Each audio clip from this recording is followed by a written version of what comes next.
নমস্কার বন্ধুরা, আশা করি সবাই আপনারা ভালো আছেন। সৃষ্টিকর্তার কাছে প্রার্থনা করি আপনারা সবাই ভালো থাকুন। বন্ধুরা, আপনারা আমার ভিডিওতে অনেকেই কমেন্ট করে জানতে চেয়েছেন যে অরিজিনাল চন্দনের বীজ বা চন্দনের চারা কোথা থেকে পাবেন। দেখুন বন্ধুরা, এই প্রসঙ্গে আলোচনা করতে গিয়ে আপনাদেরকে আমি বিস্তারিত কতগুলো বিষয় সম্পর্কে জানাতে চাই। অরিজিনাল চন্দনের চারা বা চন্দনের বীজ আপনারা চাইছেন, অনেকে আমাকে কমেন্ট করছেন। ইন্ডিভিজুয়ালি পৃথকভাবে সবাইকে বলা সম্ভব নয় বলে বন্ধুরা আমি এই ভিডিওটি করছি। এই ভিডিওতে আমি পুরো বিষয়টা আপনাদের একটু স্পষ্ট করে বলার চেষ্টা করছি।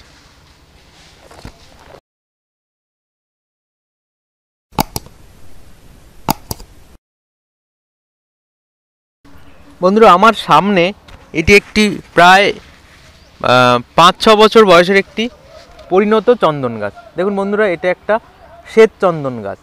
আপনারা যদি একটুখানি ভালো করে লক্ষ্য করেন, পাতাগুলো দেখলেই বুঝতে পারবেন। তো বন্ধুরা, আপনারা যখন চন্দন গাছ কালেক্ট করবেন বা চন্দনের চারা যখন চাষ করবেন, যারা বাণিজ্যিকভাবে চন্দন চাষ করতে চাইছেন তারা কোথার থেকে চন্দনের চারা কালেক্ট করবেন। তো এই প্রসঙ্গে বলে রাখি যে ভারতবর্ষ শুধু নয়, সারা পৃথিবীর সবথেকে চন্দন চাষের রিলায়েবল, সবথেকে নির্ভরযোগ্য সংস্থা হলো institute of wood science and technology. আপনারা অনেকেই হয়তো জানেন বা অনেকেই জানেন না, institute of wood science of technology Bharat সরকারের একটি চন্দন চাষের উৎকর্ষতা সৃষ্টিকারী সংস্থা। এটি 18 ক্রস রোড, কোরান্ডাপুরম, মালেশ্বরমে অবস্থিত, যেটা কিনা বেঙ্গালুরুর কর্ণাটক রাজ্যের বেঙ্গালুরুতে অবস্থিত। আমি নিজে ব্যক্তিগতভাবে বলতে পারি, এই সংস্থা থেকে আমি নিজে কোর্স করেছি চন্দন চাষ সংক্রান্ত। তো দেখুন বন্ধুরা, এই ভিডিও ডেসক্রিপশানে institute of wood science and টেকনোলজির ফোন নাম্বার দেওয়া থাকবে। আপনারা ফোন করে চন্দন চাষের বিস্তারিত জানতে পারেন। এখানে ফ্রি অফ কস্ট আপনারা কিন্তু স্যান্ডালউড ফার্মিং বা চন্দন চাষের কোর্সও করতে পারেন। আবার বন্ধুরা বলে দিচ্ছি, এই ভিডিও ডিসক্রিপশানে institute of wood science and টেকনোলজির ফোন নাম্বার দেওয়া থাকবে, ওয়েবসাইট দেওয়া থাকবে। সানডে ছাড়া অন্য যে কোনো দিন খোলা থাকে, আপনারা ফোন করেও কিন্তু বিস্তারিত জানতে পারেন। এবার আমি বন্ধুরা আপনাদের বলি যে আপনারা অনেকেই যে আমাকে অনুরোধ করছেন যে চন্দনের সঠিক চারা আপনারা কীভাবে কালেক্ট করবেন বা চন্দনের সঠিক চারা কোথায় পাবেন। দেখুন বন্ধুরা, institute of wood science and technology কিন্তু সবথেকে ভালো এবং সবথেকে অরিজিনাল চন্দন চারা প্রোভাইড করে, বা আমরা তাদের থেকে চন্দনের বীজ কালেক্ট করতে পারি। কীভাবে আপনারা বীজ কালেক্ট করবেন? আপনারা অনলাইনে ওয়েবসাইটে গিয়ে বীজের জন্য অ্যাপ্লাই করলে অনলাইনে পেমেন্ট করে আপনারা কিন্তু বাড়ির ঠিকানায় বীজ পেয়ে যাবেন। দেখুন, আরও বলে রাখি এই প্রসঙ্গে যে আমাদের আশেপাশে সর্বত্রই কিন্তু কোথাও না কোথাও নার্সারিতে বিভিন্ন জায়গায় চন্দন গাছের চারা বিক্রি হয়, বা আপনারা হয়তো চন্দন গাছের বীজও পেয়ে যাবেন। কিন্তু যারা বাণিজ্যিকভাবে চন্দন চাষ করতে চাইছেন তাদের জন্য আমি বন্ধুরা বলি, যারা বন্ধুরা অনেকটা জায়গাতে, ধরুন 1 একর 2 একর জায়গাতে বাণিজ্যিকভাবে চাষ করতে চাইছেন ভবিষ্যতের জন্য, যারা ভাবছেন যে আমি চন্দন চাষ করে কোটি টাকা মুনাফা অর্জন করব বা মুনাফা তৈরি করব, তাদের জন্য কিন্তু আমি প্রথমেই বলবো আপনারা একটু কষ্ট করে হলেও উড সায়েন্স অ্যান্ড টেকনোলজি থেকেই বীজ কালেক্ট করুন। কেন বীজ কালেক্ট করুন, এই কথা আমি কেন বললাম? দেখুন, আমি আমার অনেক ভিডিওতে আলোচনা করেছি। আপনারা আমার ইউটিউব চ্যানেলে দেখলে, ইউটিউব চ্যানেলতে আরও অনেক ভিডিও পাবেন যেখানে দেখবেন যে চন্দন গাছের কিন্তু উৎকর্ষতার উপরে ডিপেন্ড করে চন্দন গাছের দাম। একই চন্দন গাছ কোথাও 2000 টাকা কেজি, কোথাও 8000 টাকা কিলো, একই চন্দন কাঠ আবার কোথাও 10,000 টাকা কিলো বিক্রি হচ্ছে। চন্দন কাঠের দাম ডিপেন্ড করে কিসের পরে, নির্ভর করে কিসের পরে? চন্দন কাঠের কতটা, চন্দন কাঠের মধ্যে, চন্দন কাঠের যে হার্ডউড তার মধ্যে কতটা তেল তৈরি হয়েছে, চন্দনের তেল, তারপরে কিন্তু ডিপেন্ড করে। তো এই চন্দনের তেল সব কাঠের সমান হয় না, তার কারণও আছে। আপনি যদি প্রাপ্তবয়স্ক কোনো গাছের বীজ সংগ্রহ না করে চারা তৈরি করেন, সেখান থেকে আপনি হয়তো চন্দন গাছ তৈরি করতে পারবেন, কিন্তু সেই অর্থে হার্ডউড বা চন্দনের তেল কিন্তু পাবেন না। উড সায়েন্স অ্যান্ড টেকনোলজি কী করে? যেহেতু কর্ণাটক রাজ্যে এরা একটা বছরের নির্দিষ্ট সময় গিয়ে গভীর জঙ্গল থেকে যে চন্দন গাছগুলোর বয়স অনেকটাই বেশি বলতে যাদের বয়স প্রায় 40 বছর বা তার ঊর্ধ্ব, সেই সব বীজ থেকে সেই সব গাছ থেকে বীজ কালেক্ট করে সেই গাছগুলোকে মডিফাই করে, অর্থাৎ কোন বীজগুলো ভালো কোন বীজগুলো মন্দ বা খারাপ সেগুলোকে আলাদা করে, কোন বীজগুলো জার্মিনেশন হতে পারে কোনগুলো জার্মিনেশন হবে না সেইগুলোকে পৃথক করে এবার ভালো বীজগুলোই কিন্তু প্রোভাইড করা হয়। তো যারা বাণিজ্যিকভাবে চন্দন চাষ করছে তারা কিন্তু উড সায়েন্স থেকেই কিন্তু বীজটা কালেক্ট করবেন। আপনারা বন্ধুরা চাইলে বিস্তারিত আপনারা কিন্তু চন্দন গাছের ট্রেনিং নিতে পারেন, চন্দন চাষের ট্রেনিং নিতে পারেন সম্পূর্ণ ফ্রি অফ কস্ট, সম্পূর্ণ বিনামূল্যে আপনারা কিন্তু ট্রেনিং করতে পারবেন।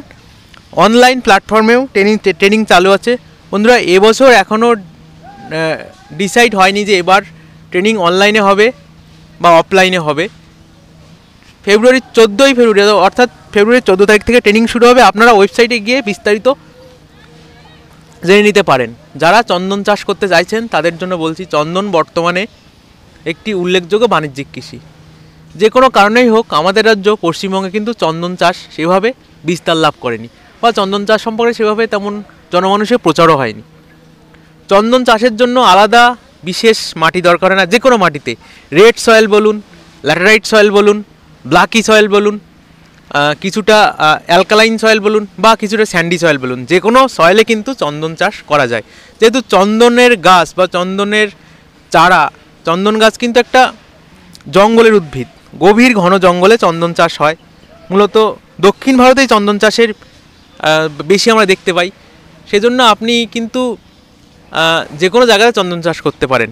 চন্দন চাষের ক্ষেত্রে কতগুলো বিষয় আমাদের মাথায় রাখা দরকার, যে চন্দন চাষের গোড়ায় কোনোভাবেই জল জমতে দিলে হবে না, আর অত্যাধিক শীতলতা যেখানে আছে সেখানে চন্দন চাষ ভালো হয় না। তো সেদিক থেকে দেখতে গেলে আমাদের ওয়েস্ট বেঙ্গলে আমরা কিন্তু চন্দন চাষ করতেই পারি। বিশেষ করে ওয়েস্ট বেঙ্গলের পশ্চিমী জেলাগুলো, বাঁকুড়া, পুরুলিয়া, বিস্তীর্ণ অঞ্চল ফাঁকা পড়ে রয়েছে, সেখানে কিন্তু আমরা কমার্শিয়ালভাবে অন্য গাছের চাষ করছি, কিন্তু কোনোভাবেই কিন্তু ধরুন আমরা সেখানে ইউক্যালিপটাস চাষ করছি, আমরা সেখানে আরও অন্য গাছের চাষ করছি, কিন্তু সেখানে চন্দন চাষ করছি না। চন্দন একটা লাভজনক কৃষি। আপনারা যদি দেখেন ভারতেরই মধ্যপ্রদেশ, মহারাষ্ট্রে, সেখানে শিক্ষিত যুবকরা, সেখানে অনেক শিক্ষিত যুবকরা তারা কিন্তু বাণিজ্যিকভাবে চন্দন চাষ করছে এবং লাভের মুখ দেখছে। শুধু তাই নয়, তারা কিন্তু 12 থেকে 15 বছর পর 1 একর জমিতে 1 কোটি টাকারও বেশি ইনকাম করেছে। আপনারা দেখুন, এখন ইন্টারনেটের যুগ, আপনারা নিজেরাও দেখে নিতে পারেন, এর সত্যতা আপনারা নিজেরাও যাচাই করে নিতে পারেন। তো চন্দন চাষের ক্ষেত্রে যে সমস্যাগুলো তৈরি হয়, প্রথমে আপনাকে কিন্তু প্রপারভাবে আপনাকে জানতে হবে চন্দন চাষ সম্পর্কে, আর সঠিক বীজ কালেক্ট করতে হবে, সঠিক চারা কালেক্ট করতে হবে। তো এই প্রসঙ্গে আমি আপনাদের আগেই বলেছি, আমি আবারও বলছি যে চন্দন চাষ সম্পর্কে সঠিকভাবে জানতে গেলে বন্ধুরা, আমার থেকেও আপনারা যদি ভাবেন যে আমি সাফিসিয়েন্ট তথ্য আমার থেকে আপনারা পাচ্ছেন না, অবশ্যই আমি আপনাদের বলবো যে institute of wood science and টেকনোলজির ওয়েবসাইটে যান বা ফোন নম্বরে ফোন করে আপনারা সেখান থেকে সঠিক বীজ কালেক্ট করুন। তবে এই প্রসঙ্গে বলে রাখি বন্ধুরা, আপনারা নিজেরাও ফোন করে কথা বলতে পারেন। ফোন নাম্বার এই ভিডিও ডিসক্রিপশনে দেওয়া থাকবে। ফোনে কথা বলার সময় আপনাদের ল্যাঙ্গুয়েজের ব্যারিয়ার হতে পারে, কারণ ওরা বাংলা অতটা জানে না, আপনাদের হিন্দি অথবা ইংরেজিতে কথা বলতে হবে, আপনারা কথা বলে নেবেন। তবে বীজ কালেক্টের ক্ষেত্রে বলি, যেহেতু এখন কিন্তু আপনারা সঠিক বীজ পাবেন না, বা এখন যেহেতু শীতের সময়, এখন বীজ সঠিকভাবে কালেক্ট করা হয় না, কারণ চন্দনের বীজের সিজন এখন নয়। মে মাসের পরে আপনারা যদি মে মাসের পরে বীজ কালেক্ট করেন, বা মে মাসের পরে যদি আপনারা ফোন করে নেন, ফোন করে কিন্তু বীজ পেয়ে যাবেন অনলাইনে। আপনি ঘরে বসেই খুব ভালো বীজ পেয়ে যাবেন, বাড়িতে জার্মিনেশন করিয়ে নেবেন। যেমনভাবে জার্মিনেশন করায়, জার্মিনেশনের প্রসেসও জানতে চাইলে ওদের অনলাইন প্ল্যাটফর্ম থেকে ট্রেনিংটাও দেখে নিতে পারেন, বা আমিও বীজ কালেক্ট করে জার্মিনেশন করাবো। আমি নিজেও এবার মে মাসে ইনস্টিটিউশন অফ উড সায়েন্স থেকে বীজ কালেক্ট করে বাড়িতে জার্মিনেশন করাবো। আমি নিজের উদ্যোগে বাড়িতেও চন্দন চাষ শুরু করেছি। তো বন্ধুরা, আমি বলতে পারি যে চন্দন চাষ বর্তমানে একটি ভীষণ লাভদায়ক বা লাভজনক কৃষি। আপনারা চাইলে নিজেরাও চন্দন চাষ করতে পারেন, তবে চন্দন চাষ সম্পর্কে আপনারা অবশ্যই পর্যাপ্ত পরিমাণে তথ্য জ্ঞান সংগ্রহ করে তবেই করুন। তো বন্ধুরা, আজ এই পর্যন্ত। যারা চন্দন চাষ সম্পর্কে জানতে চাইছেন বা আমাকে অনেকে কমেন্ট করছেন বীজ কোথায় পাবেন, চারা কোথায় পাবেন, তাদের জন্য এই ভিডিওটি করা। তো বন্ধুরা, সবাই ভালো থাকবেন, সুস্থ থাকবেন, ধন্যবাদ।